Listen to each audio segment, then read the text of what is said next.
네, 어렵사리 총리 자리에 오른 이완구 신임 총리. 이번 설 연휴 기간 광폭 행보를 보였습니다. 여야 지도부와 의원들은 설 민심을 들으며 향후 정부 변화에 대비했습니다. 연휴 지나면 또다시 여야가 맞붙을 가능성이 높은 상황인데요. 박상옥 대법관과 또 신임 장관 후보자 4명에 대한 청문회가 줄줄이 기다리고 있죠. 전국 얘기 나눠보도록 하겠습니다. 이준환 인천대 교수, 또 이두하 전 새누리당 의원과 함께 이야기 나눠보도록 하겠습니다. 안녕하세요. 안녕하세요. 네. 연휴 잘 보내셨습니까? 네. 예. 자, 먼저 얘기 나눠보기 전에 여야 대변인 얘기를 좀 먼저 들어보고 얘기를 이어가도록 하겠습니다. 흠집 내기식 정치 공세와 무분별한 의혹 불풀리기는 지양되어야 할 것입니다. 인사청문회가 객관적인 검증의 장이 될 수 있도록 야당의 성숙한 태도를 기대합니다. 이런 쇄신 없는 인사로는 국민에게 아무런 감동을 주지 못할 것이라는 점을 아직도 대통령이 인지하지 못하고 있는지 정말 한심합니다. 이들이 적임자인지 자질과 능력을 확실하게 검증해 나갈 것입니다. 네, 여야 대변인 얘기에 앞으로의 상황이 좀 한축되어 있다 이렇게 볼 수가 있을 것 같은데 쉴 틈도 없이 바로 또 여야가 대립할 것 같아요. 어떻게 보세요? 예, 그럴 가능성이 없지 않습니다. 권은희 대변인 입장에서는 흠집 내기고 의혹 부풀리기라고 했는데 네. 이완구 총리를 임명한 다음에 사실 이제 언론에서 나오기로는 정부에서 이완구 총리의 여러 가지 신상 문제에 대해서 기초적인 검증조차 안 했다라고 하는 게 확인되지 않았습니까? 이완구 총리만 해도 한 6개월 전부터 총리가 될 가능성이 높다 이런 얘기가 있었기 때문에 사실은 인사청문회에 대해서 네. 대비를 정부 안에서 했었어야 되는 거죠. 지금 같은 경우에 이제 박상옥 대법관 후보가 청문회 일정도 아직 안 잡히는 중이고 장관 후보자 4명이 이제 인사청문회가 시작될 건데 네. 이들 4명도 마찬가지로 장관 임명이 될 것이다. 이 4개 부처 정도, 3개 부처 정도는 장관이 바뀔 것이다라고 하는 말이 연말부터 있었다면 네. 분명히 그 지난 2개월 정도부터는 청와대 내부에서 인사 검증을 스스로 잘 했어야 될 것 같고요. 예. 이런 것들이 인사청문회 과정에서 정말 준비가 됐는지 잘 준비가 됐으면은 사생활 문제라든지 이런 것에 대한 검증 주로 되는 그런 청문회가 아니라 자신의 정책적인 비전, 이런 능력 이런 데 대한 집중적인 검토가 되는 청문회가 될 것이라고 봅니다. 네. 네.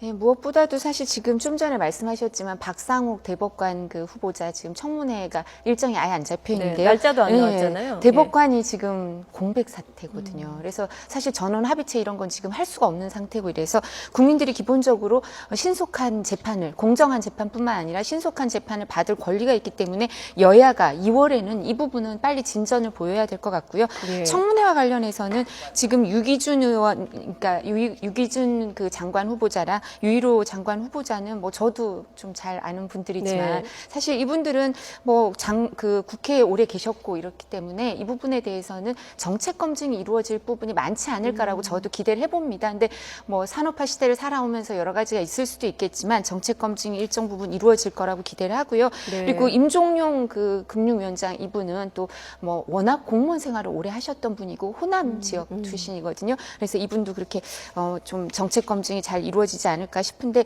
저도 그 통일부 장관은 저도 잘 모르겠더라고요. 그래서 이 부분에 대해서 청문회에서도 아마 왜냐하면 지금 통일 정책에 관해서 어떤 기점에 서 있다라고 생각하기 때문에 예. 여야가 이 부분에 대해서도 또 날카로운 정책 검증이 있을 거라고 기대를 합니다. 워낙에 근데 이완구 네. 그 총리 청문회 때 극한 대립까지 갔었거든요. 어떻습니까? 이 분위기가 좀 이어질까요? 아니면 조금 또 다시 새로운 국면을 맞을 것이라고 보십니까? 아직은 좀 두고 봐야 될 것 같아요. 네. 왜냐하면 이완구 총리 내정됐을 때, 후보가 됐을 때만 해도 정치인 출신이고 준비가 잘 돼 있을 것이다. 이 자기 사생활 정리를 잘해온 공무원 출신이다. 이런 평가를 하지 않았습니까? 기대도 예. 높았고. 근데 이 돌발적인 변수들이 의혹 백화점이라고 할 만큼 계속 연이어서 불거졌고, 지금 이제 국회의원을 하신 분들이 장관 후보로 지금 2명이 지금 돼 있죠. 예. 이들도 마찬가지로 정치인 출신이고 국회의원들이기 때문에 동료들이 잘 이렇게 인사청문회에서 쉽게 해줄 것이다라고 기대를 하고 했을지 모르겠지만 또 마찬가지로 돌발적인 일이 벌어지지 않으리라고 네. 이 보장을 못하는 상황이죠. 네. 그렇기 때문에 만약에 그런 일이 벌어지면 또 대립할 수 있을 것 같고요. 뭐 그런 문제가 없다면야 정책 검증하는 청문회를 뭐 야당이 뭐 구태여 반대할 것은 아니지 않겠는가 생각합니다. 예, 근데 정책 검증을 하기 위해서는 청문위원들도 공부를 열심히 해야 되죠. 그래서 뭐 야당도 반대하지 않고 열심히 준비를 할 거라고 저도 기대를 해보는데요. 네. 우선 사실 뭐 유일호 후보자랑 그 유기준 후보자는 자기 분야에 있어서 전문성이 아주 탁월합니다. 그래서 이 부분에 있어서 그냥 청문회를 통과하기 위한 그 국회의원, 현역 국회의원을 차출한 그런 문제가 아니고요. 그 분야에 있어서 워낙 전문 분야이기 때문에 전문성이 있기 때문에 저도 정책 검증으로 좀 가지 않을까라고 기대를 해보는데요. 뿐만 아니라 2월 임시국회, 이제 2월 임시국회가 있을 건데요. 여기서 여러 가지 경제 활성화 법안도 기다리고 있는 법안들이 많기 때문에 네. 여야가 발목 잡기, 야당도 발목 잡기가 아니라 대한정당, 수권정당으로 모습을 보이려면 건설적인 모습을 좀 보여야 네. 되겠죠. 뭐 청문회 내용에 대한 평가는 엇갈릴 수 있습니다만은 어쨌든 이완구 총리 체제 어렵사리 가까스로 이렇게 출범했다는 평가에 대해서는 전반적인 내용이거든요. 앞으로의 과제가 참 중요할 것 같아요. 어떤 일들을 하게 될까요? 이완구 총리 후보. 총리 취임하자마자 그 국민 이기는 장사 없다 이런 말을 했고 예. 또 야당과 소통하겠다 했고 또 뿐만 아니라 그 공직 기강을 높이겠다 이렇게 했을 뿐만 아니라 경제 살리기에 앞장서겠다 했어요.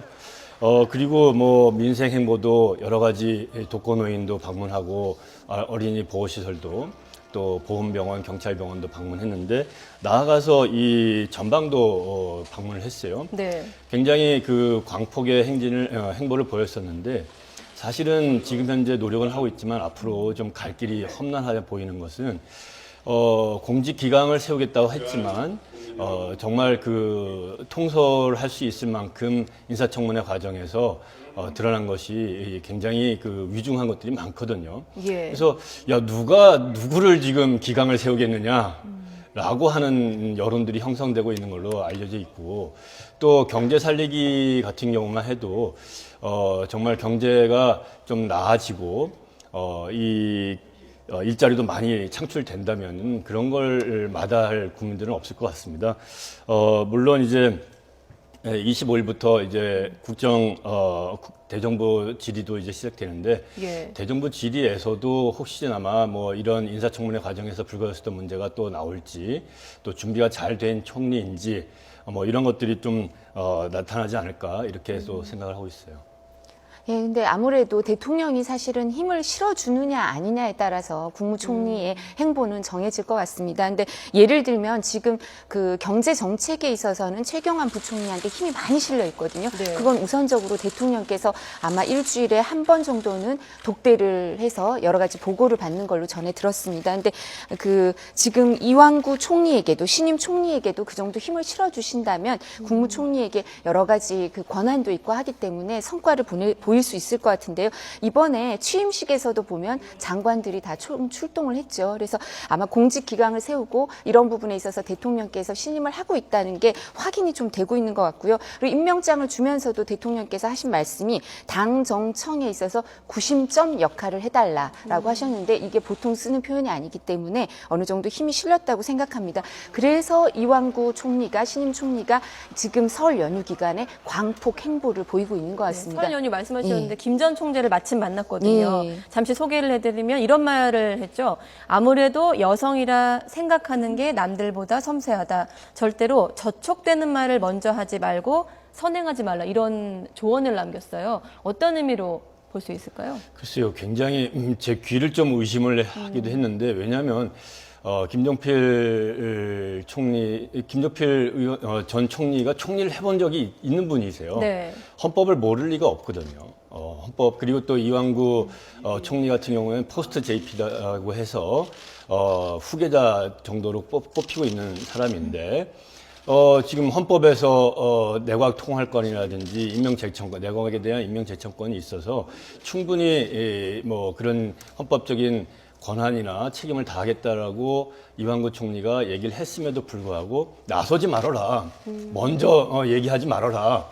뭐 이런 얘기를 했다라면 이게 지금 국민들이 바라는 총리, 좀 책임 총리로서 대통령한테도 직언도 하고 대통령이 모자라는 것을 또 보완할 수 있는 것을 국민들은 기대를 하는데 이것이 아니라 김종필 전 총리 같은 경우에는 나서지 말아라, 거스르지 말아라라고 했기 때문에 어떻게 이완구 총리가 앞으로 하게 될지가 좀 관심이 모아지는 대목인 것 같습니다. 근데 저는 어떻게 생각했냐면 교수님하고 조금 다르게 생각을 네. 했는데 저도 김종필 총재를 예방한 적도 만나 뵌 적도 있고 한데요. 김종필 총재는 이 부분에 대해서 조언을 해주신다고 생각을 했던 것 같습니다. 그러니까 어떤 조언이냐면 저희도 전직 대통령들이 현직에 계실 때 저희가 만나 뵈면 3년 차가 되면 대통령은 국정 운영에 있어서 산에서 가장 높은 지점에 이르게 됩니다.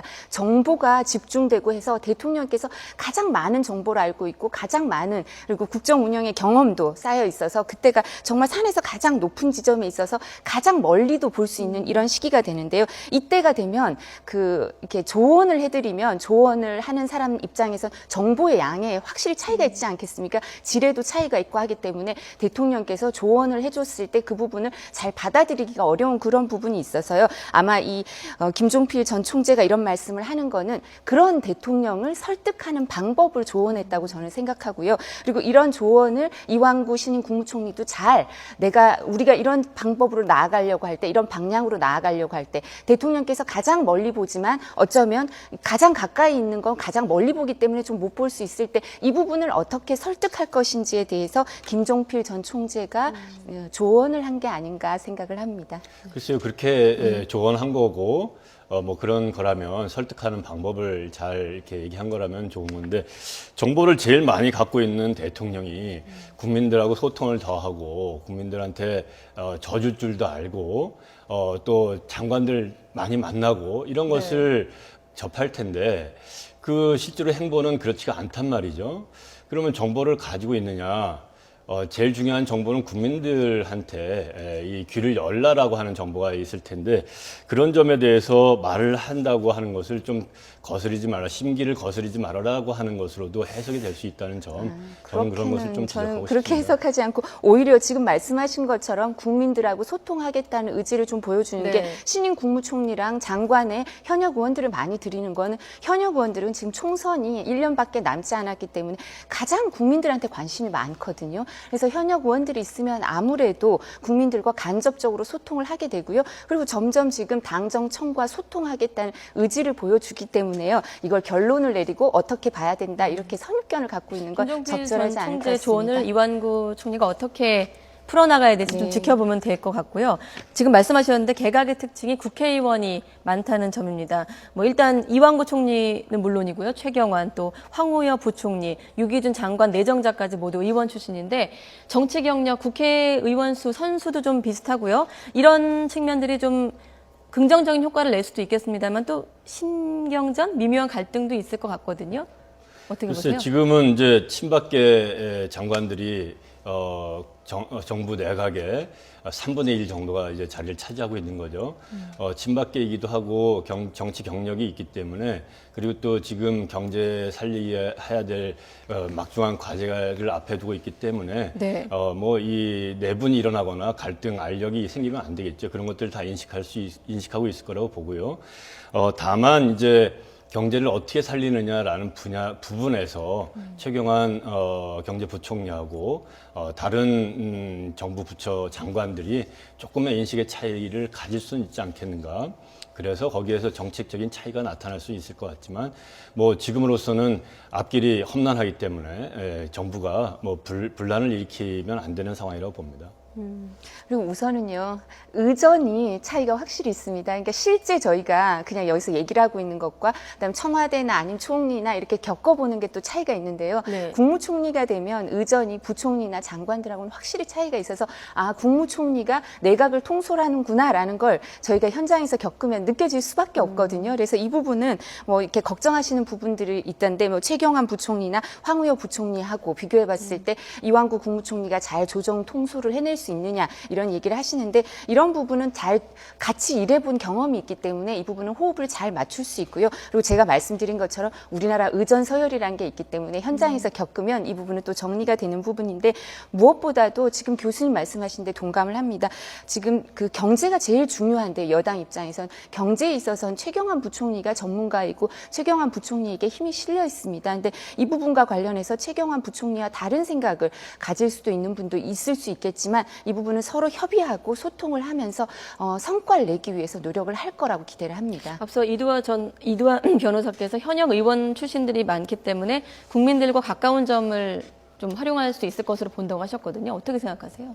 뭐 그럴 수도 있어요. 근데 지금 정치인이다 보니까 인기에 좀 치중을 해야 되고 지역구 활동도 생각을 해야 되고 내년 총선도 생각을 해야 되는 거죠. 네. 지금 특히나 이제 내년 4월 총선이 13일에 있다고 그러고 만약에 이 장관들이 재선의 생각이 있다면 공직을 이제 사퇴를 해야 되는 거죠. 근데 90일 전이기 때문에 1월 중순이면은 이제 사퇴를 해야 되는 일이 생기는데 네. 지금으로부터 보면은 한 10달 정도, 11달 정도 사이에 남아 있는 거죠. 그러다 보면 이완구 총리 같은 경우에 마지막 공직이다 생각하고 하겠다고 했지만 네. 만약에 재선을 생각하게 된다면 이제 10개월, 11개월 총리가 되는 거죠. 그러다 보면 공직 기강이 서겠느냐? 아이 곧 떠날 장관들이고 총리인데 네. 이 공직 기강에 어떻게 보면 잘 쓸 수가 없는 구조적인 한계가 좀 있어 보이고요. 정책적으로도 좀 안정성이라든가 연속성 이런 것들을 좀 기대하기가 좀 어려운 그런 장관 임명이 아니었겠느냐. 그래서 또 10개월 후면은 또 장관들 몇 명을 이제 교체를 하는 준비 그런 것들이 좀 예견이 되는 상황이라고 봅니다. 예, 말씀하신 것처럼 지금 이제 현역 의원들이 들어와 있는 내각에 들어와 있는 의원들 중에 일부분은 출마를 할 겁니다. 근데 이완구 총리는 사석에서도 밝히기를 다시 출마를 하지 않겠다라고 네. 얘기를 했다고 하는데요. 왜냐하면 국무총리를 지내고 나서 출마하는 부분은 이제 검토를 해봐야 될 부분이 있기 때문에 그 말이 진정성이 있다고 저는 생각을 하고요. 근데 시한이 정해져 있기 때문에 좀 어렵지 않을까라고 생각을 하실 수도 있겠지만 지금 현역 국회의원들은 시한이 정해져 있고 총선에서 평가를 받기 때문에 더욱 책임감 있게 올해가 결정적으로 성과를 내야 한다는 부담이 네. 있습니다. 그리고 또 어떤 부분이 있냐면 공직 기강을 세우는 데 있어서도요. 장관을 하다 그만두면 그냥 끝나는 사람들이 아니라 이 사람들은 다시 국회로 돌아옵니다. 그리고 지금 지역구가 부산이나 송파 이런 데이기 때문에 유일호 장관 이런 사람은 돌아올 가능성이 아주 크거든요. 근데 여기서 공직 기강을 안 세웠다가는 다음에 계속 공무원을 할 때 어려움이 있을 겁니다. 잘하고 그래서, 돌아와야 한다. 그래서 이런 공직 말씀. 기강이 네. 안 선다. 밑에 있던 실국장이나 이런 분들이 잘 따라주지 않는다 이랬을 때는 다른 장관들과 달리 다시 국회에서 만날 가능성이 큰 장관이기 때문에 공직 기강에 더 설 수 있다 이렇게 볼 면도 있다고 생각을 합니다. 자, 그래서 시간- 기대를 예. 해봐야겠죠. 예, 시간 관계상 한 두 가지 정도 질문 더 드려야 될 것 같은데 일단 청와대 비서실장 부분, 인선 부분, 그다음에 당정청 소통 부분에 대해서 좀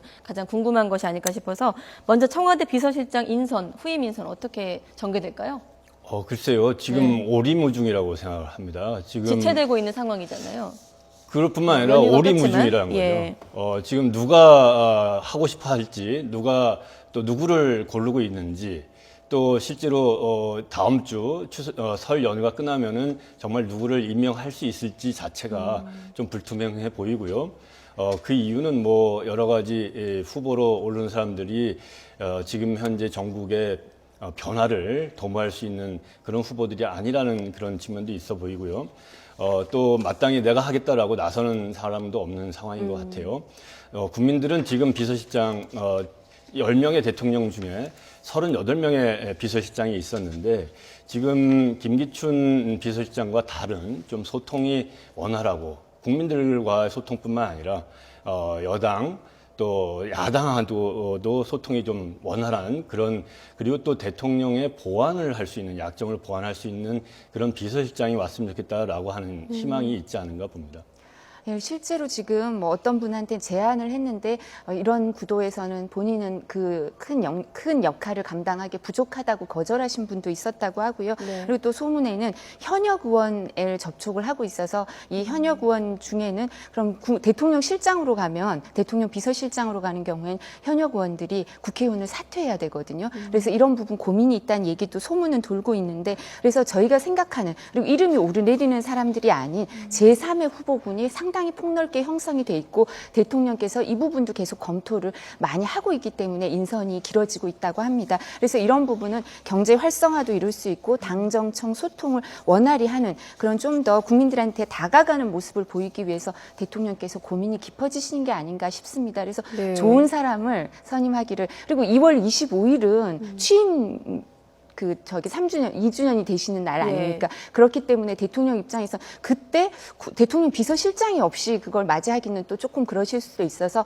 아마 다음 주에는 발표가 웬만하면 나지 않을까 기대를 해봅니다. 네, 이완구 신임 총리에게도 그렇고요. 또 앞으로 인선될 비서실장의 역할도 그렇고 가장 중요한 것이 당정청 소통일 텐데 끝으로 좀 짤막하게 의견 해주시죠. 그렇죠. 아까도 말씀드렸다시피 대통령이 그런 그 분야에서 조금 소원하다면 대통령이 못하는 것들을 과감하게 보완할 수 있는 그래서 뭐 여야 또 시민사회에 돌아다니는 말들을 전달하고 직언할 수 있는 그런 비서실장을 국민들은 많이 바랄 것이라고 생각합니다.